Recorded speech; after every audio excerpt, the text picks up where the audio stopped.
Velkomin á Frelsi TV. Ég ætla aðeins að fjalla NSA og allar þessar spæstofnanir bandarísku og ísraelskar stofnanir eru í þessu líka náttúrulega. Og ég ætla að fjalla þennan svo kallaða Snowden-leka. En þess ber að geta að þessar upplýsingar hafa lekið áður og menn það hafa fleiri komið áður með þessar upplýsingar. En það virðist vera að menn hafa ekkert vaknað fyrir en að meistari Snowden kom fram. Og það talað að Snowden-lekinn sé svona þær heimildir sem að hægt að grafa í, að það talað að þetta séu 50.000 blaðsíður af gögnum sem að meistari Snowden hefur sankað að sér og fór með út úr NSA og hann fór með þessar 50.000 síður til blaðamanns á Guardian sem að heitir Glenn Greenwald og Greenwald situr á þessum upplýsingum eins og ormur á gulli og hann búinn að gera bókasamning upp á $250 million eða svona einhvern samning og inn í þeim samningum þessi Pierre Omidyar einn af stofnandi eða stærstu eigendum PayPal fyrirtækisins sem nú svona globalista fyrirtæki og af þessum 50.000 síðum þá búið að leka cirka 514 blaðsíðum. Það svona það bil 1% sem að komið hefur fram og þið sjáu hvað það hefur valdið miklu með usla þau gögn sem að fram hafa komið og samt það bara 1% af upplýsingunum. Sko, það verið að reyna að spreyja yfir þetta blekkingum og það alveg greinilegt að stjórnvöld ætla ekki að hætta þessum hlerunum.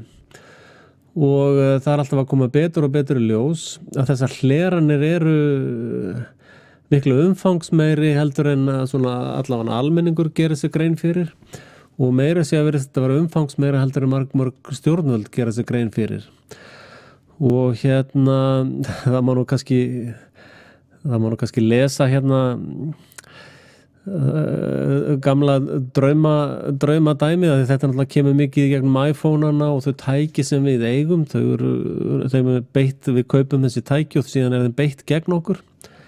og það stendur elitumafjan hefur mikinn áhuga á því að gera okkur öll að þrælum og hér skrifar Aldous Huxley sem einn af helstu hugmyndafræðum þeirra corporate mafíu sem að yfirtaka heiminn og þar talar hann að í næstu kynslóð eða svo, það sem sagt cirka núna að þá verði svona læknisfræðilega aðferðum beitt eða svona sálfræði hernaði beitt til að fá fólk til þess að elska þrældóm sinn og búa til einræðis afl án tára svo til að þessi verður komið á án mikill það verður með leynd, fólk sér það ekki svo mikið og þeir vilja semst framleiða eða búa til svona nokkurs konar fangabúðir eða concentration camp svona gúlag og í þessu gúlagi verður bara heilu þjóðfélagin og það verða sem sagt frelsi fólks verður tekið og án þess að það taki mikið eftir því að því að fólk verður svo það verður svo mikið að skemmtiatriðum og það verður sem sagt distracted eða huga fólks verður leitt frá því sem að gerast og þannig að fólk mun ekkert reyna að gera uppreist, það mun bara sætta sig við að fangamúrin hlaðin í kringu það og það bara að horfa á sjónvarpið og fótbolta og handbolta og einhverja sápu þætti sem sagt áróður og heilaþvottur og lyfjagjöf líka og þess vegna ég alltaf að tala þetta flúor í vatninu. Það hluti af þessari uppskrift. Við vitum að í fangabúðum nasista í Þýskalandi þar var sett flúor í vatni hjá fólki og það nánast í öllum hinum vestræna heimi í dag þá flúor laumað í vatni hjá fólki. En hérna ef við kíkjum nú aðeins á þessa dýrð þá þetta mynd af gagnaverinu í Utah. Þarna eru jottabæt af gögnum. Þarna eru þvílíkt gagnamagn og menn meira að segja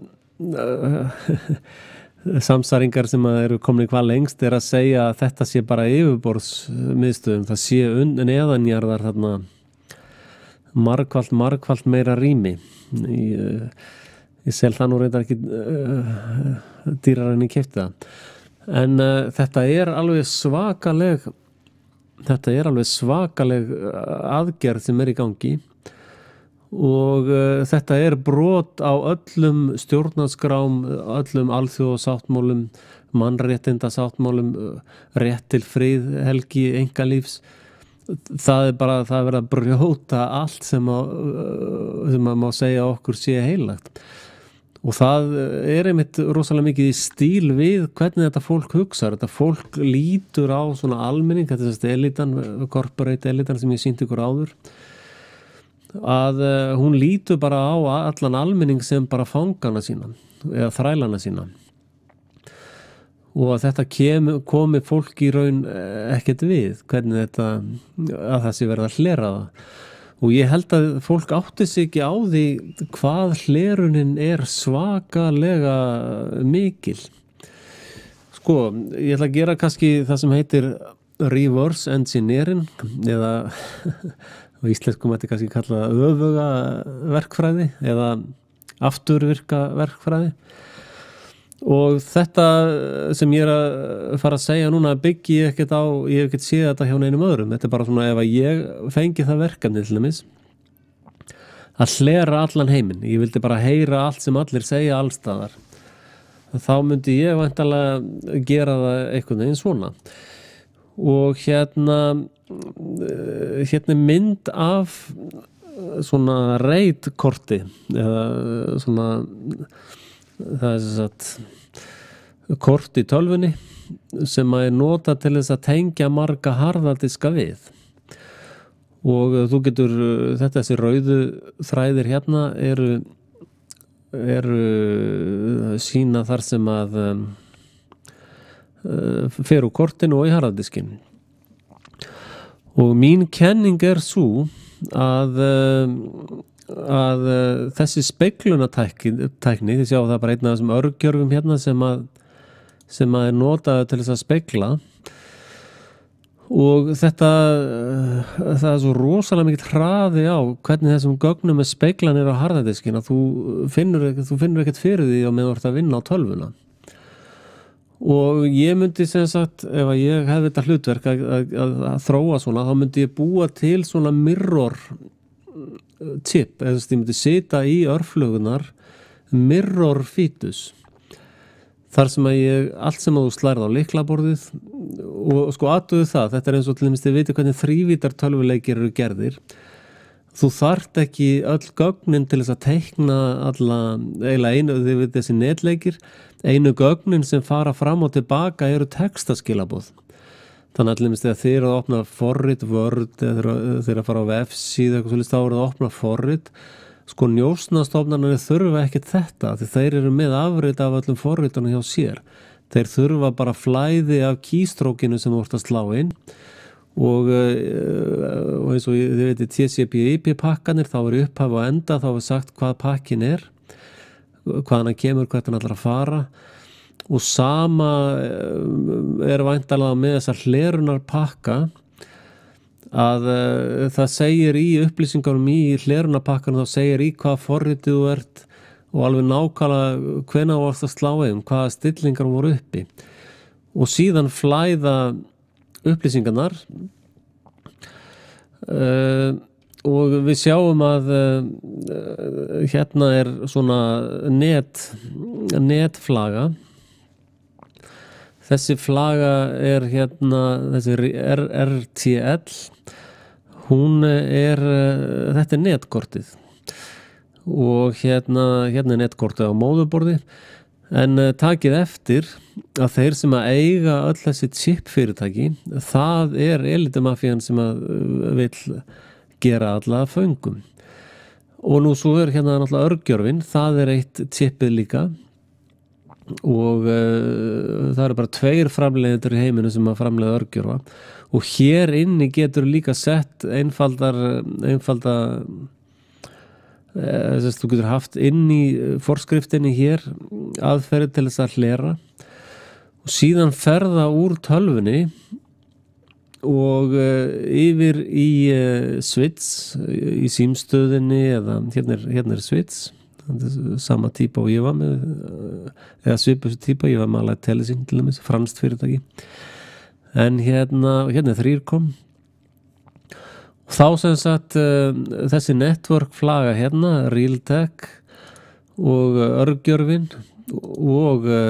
síðan hérna bakendin á netbúnaðinum, að það talar allt saman til þess að mónitora allt sem þú skrifar á lyklaborðið. Það tekur öll hljóð sem berast að tölvunniðinni eða þvottavélinniðinni eða eitthvað slíkt, og og annað sem ég hef líka, hérna díslaminn, þetta hinn endin á heimiliniðinu fyrir internetið,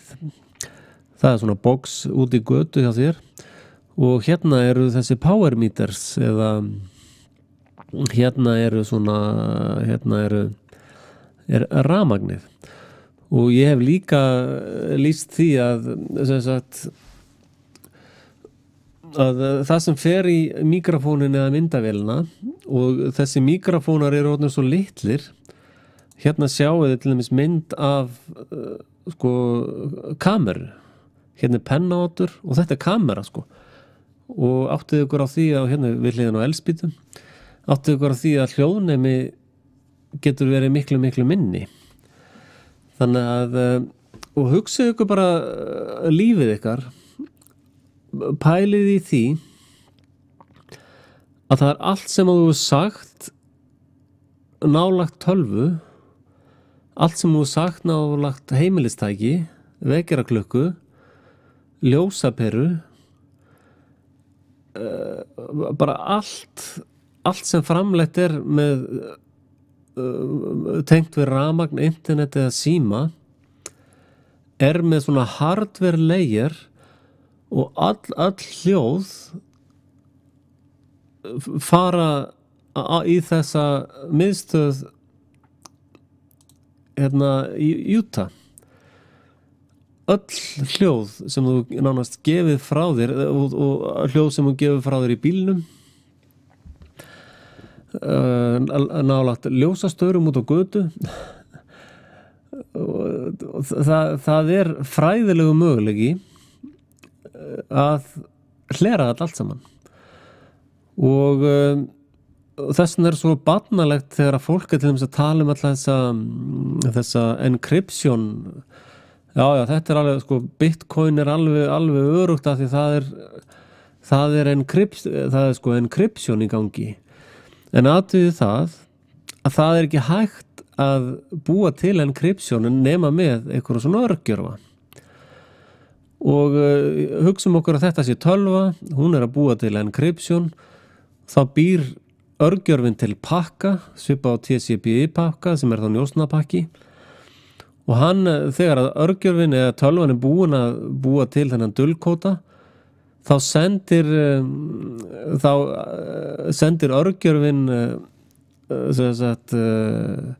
afrit gegnum netkortfluguna, í gegnum switchakerfið og út í götuna, í gegnum díslaminn, og þaðan fer það beint hérna inn í NASA. Og hjá NASA síðan þetta liðið svo Snowden var að vinna við, og alveg fullt af verktökum með svakalega mikið af launum til þess að finna út sem sagt, við vitum að það er búið að fyrir löngu að finna tækni til þess að þekkja þig á röddinni að ég get sem sagt sett í tölvuna ef ég var að vinna hjá NSA þá get ég sett í tölvuna röddina mína og ég geti beðið tölvunum að sækja alla hljóðbita á minni ævi frá því að þetta apparat byrjaði og þetta byrjaði sko 1995, 6, 7 eða bara eiginlega frá því að tölvan fæddist þá búið að vera hler okkur og all hljóð sem við látið út þeir nánast á heimilinni eða nálagt svona tækjum eru í húsi hér hérna eru eða húsum svipað með þessu og þess vegna ég að segja sko, menn að tala að þetta sé allt og lítið hér að það séu hérna risa neðanjarðar byrgi eða göng neðanjarðar aðstafa það sem ennþá meira af svona gagnasafni og þannig erum við bara að tala hljóðið en pælið í valdinu sem að fylgir því að eiga öll hljóð sem að einstaklingur hefur bara bofsað upp úr sér upp úr svefni ef þú tala upp úr svefni það er allt saman að inni líka allt sem þú ert að spjalla bara yfir kaffibolla eða hvernig það er allt saman að inni og menn og þið veitir til þess með Facebookin þú ert að slá inn í Facebook og alveg bara sem kannski eru reiðar en ég meiri sé og þá skrifar alveg helling opaslega reiður svo segir ég nei, ég get nú ekki sendt þetta og þá fer það að eyða þetta fer allt saman beint inn í Utah áður nú sendir það allt sem þú situr á lyklaborðið bara með að pæla og gera þetta fer allt saman inn og aðtöðu það hefur komið fram að þessu sérstaklega beitt náttúrulega gegn uppfinningamönnum og fleira slíkt ég er uppfinningamöður og þannig að og síðan er ég kannski að vinna í tölvun eitthvað ég ætla að finna eitthvað upp eða ég er að tala bara við konuna mína hvað ég var að pæla eða eitthvað slíkt það er allt sem að koma inn í tölvu og svo er þessu bara allir smá stólið þannig að þetta NASA dæmi er óbúrslega mikil sönnun á hvað þessi stjórnvöld, þessi elitumafía er orðin fullkomlega kriminal og hefur gjörsamlega tapað glórunni og það sem hlýtur að valda okkur gríðarlega miklum áhyggjum er að ríkislögreglustjóri Íslands er bara í gærunni með þessu liði það rennur ekki slefan á milli þeirra og áttið ykkur á því að íslenski stjórnmálamenn og íslensk lögregluyfirvöld hafa aðgang að öllum þessum upplýsingum og ég fjallaði það hérna áður þannig ég held að þetta sé miklu starra heldur en fólk átt að segja á og ég held að þetta sé já og svo getur hugsað bara ég ætla kannski að gera tilboð í eitthvað verk eða sérst og þá kannski hringir eitthvað stórt og þá er einhver stór hagsmunaraðili sem hefur aðgang að þessum gögnum sem er tengdur elitumafíun íslensku eða erlendu að hann fær þá aðgang að öllu sem ég er að gera í tölvunni hjá mér og þá getur við vitað að ég ætla að bjóða kannski 10 milljónir í verkið og þá segir þú bara 9,9 milljónir og færð þar með verkið hugsið ykkur öllu viðskiptið þú ert að rekna verð á vörunum þú ert þetta er allt saman í höndum einhver annar og þetta er náttúrulega þetta er svo sjúkt að það halva væri nóg og þetta hlýtur að fara að vekja fólk mér finnst til dæmis með þetta með ríkislögreglustjóra og það dæmi minnst það einhvern veginn svona að vera að sofna menn eru bara já bara vera að njóstna eitthvað en þetta er óbúrslega alvarlegt mál og þetta er óbúrslega alvarlegt mál bara fyrir mannkyn almennt nema við séum bara öll sem að sátt við það að vera fangar og og það er náttúrulega það sem að hann Huxley var að segja við endaði að sýna ykkur hér myndu það að fólk elskar svo mikið að vera í fangelsinu. Ég meina, það er óbúslega þægilegt að vera í fangelsi að mörgu leyti, þú ert ekki að hugsa neitt, það er bara að stappa í mat og það eina sem þú átt að gera er að labba fram í eldhús og éta og svo labbar það bara inn aftur að sofa. Og það er engin pressa, engin ábyrgð, það er ekkert vesen, sko. Og það er einmitt það sem að gerast með fólk. Það er með heilaþætti, áróðri og öllu þessu, þá er fólk bara svona það er nú bara hlýtt hérna í fangelsinu, ég þarf ekkert að gera neitt. En ég allavega ekki sáttur við það að mannkyni verði breytt í þræla fangelsi og ég óska eftir því að þið hlustendur dreifið þessu vídeó sem víðast og að þið takið þátt í að reyna að frelsa mannkyn eða halda mannkynni frelsu. Og ég vil líka minna ykkur á að styrkja mig, það má aðeins herða sig í því. Ég er búin að kaupa hérna fullt af græjum og dóti og þarf eitthvað að reyna að réttlæta fyrir konunni hvað ég er alltaf að dunda mér hérna upp á hálofti. En þetta Snowden-mál er langt frá því að vera búið. Það á semst eftir að birta 99% af skjölunum hans. Og eitt sem að talandi peninga að leggja inn á mig, að það eru allar bankaupplýsingar hann inni líka, allar fjárhagsupplýsingar, allar upplýsingar sem mannkyn hefur látið frá sér fara á tölvutæku formi statt hérna í þessari byggingu hér og neðanjarða byrgjónu hér og víðar. Það er líka Svíþjóð, ég hef sýnt ykkur myndir af því, þannig að þetta er alveg svakalegt mál í raun. Og það eru að koma svona ögur stundir þar sem að það er elitu blóðsugu mafían á móti fólkinu. Og ég verð nú því miður að segja, ég er ekki alveg viss hvernig það mun fara svo barátta ef að fólk allar að vera svona sofandi. Þannig að endilega vaknið, dreifið þið sem víðast og takk fyrir komuna. Bless.